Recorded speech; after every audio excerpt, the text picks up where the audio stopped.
मीरपुर नाम के शहर में तेजस अपनी पत्नी नीरू के साथ रहता था। पति पत्नी दोनों ही नौकरी करते थे। एक दिन तेजस गांव अपनी माँ के पास फोन करता है। हेलो, प्रणाम माँ।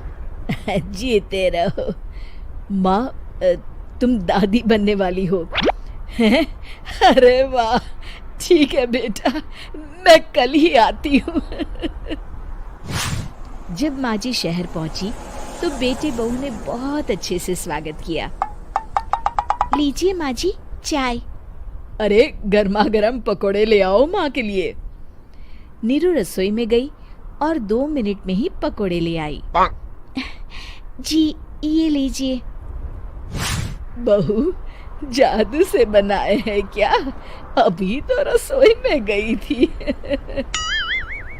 यम्मी। माँ जी, शीला रसोई में पकोड़े तल रही है, मैं बस लेकर आई।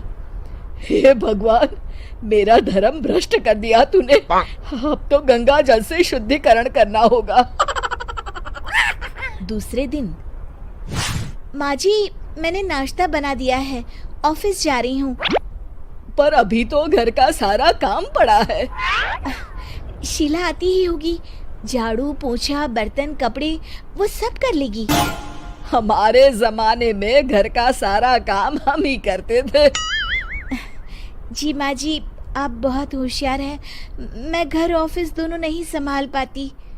तो जरूरत क्या है घर से बाहर जाकर चाकरी करने की? वैसे भी घर का काम खुद करने से घर में बरकत आती है, समझी? पर माँ जी। पर वर कुछ नहीं, इस महीने की पगार मिले फिर ऑफिस बंद है। हाँ।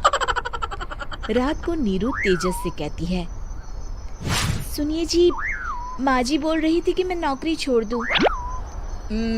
वैसे ठीक ही तो है, अभी तुम्हें आराम की जरूरत है। फिर भी आराम कहाँ, शीला को छुड़ाने के लिए बोल रही थी। तो अब 24 घंटे में इतना काम तो कर ही सकती हो। पर जॉब पसंद है मुझे, घर पर मन नहीं लगेगा। अगले दिन जब दोनों ऑफिस के लिए निकल रहे थे, मेरी तो कोई कीमत ही नहीं है इस घर में। माँ जी, आजकल महंगाई बहुत है, रहन सहन भी बदल गया है, दोनों नौकरी करते हैं तभी ठीक रहता है। अच्छा, तू कहना क्या चाहती है? मेरा बेटा तुझे बिठा के खिला नहीं सकता? तू ही इस घर का खर्च चला रही है, हैं? नहीं माँ जी, मेरा वो मतलब नहीं था। मतलब खूब समझती हूँ, ये बाल धूप में सफेद नहीं किए मैंने। हाँ। अब तो ये रोज का काम हो गया था। तेजस भी रोज की झिकझिक से परेशान हो गया था। एक दिन उसने कहा, नीरू, वैसे भी तुम्हें मैटरनिटी लीव मिलने वाली है, तो अभी से ही छुट्टी ले लो।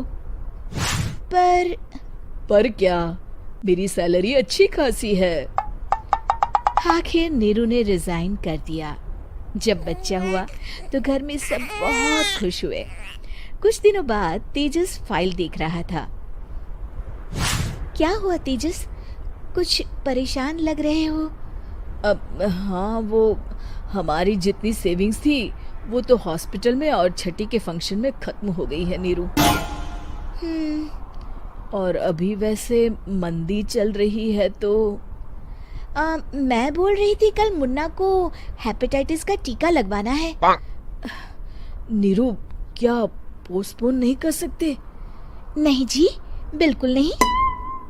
अब तेजस को समझ में आ रहा था कि उससे गलती हुई है। पैसों की कमी का असर घर के माहौल पर भी पड़ रहा था।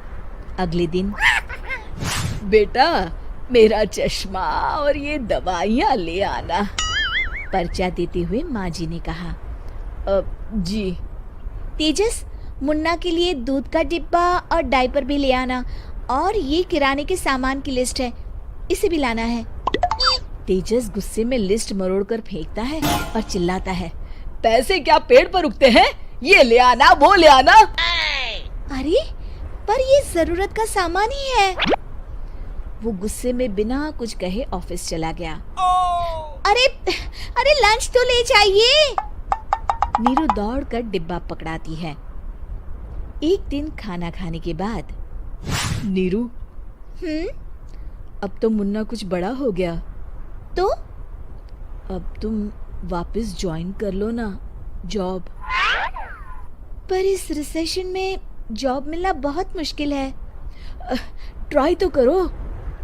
फिर मुन्ना?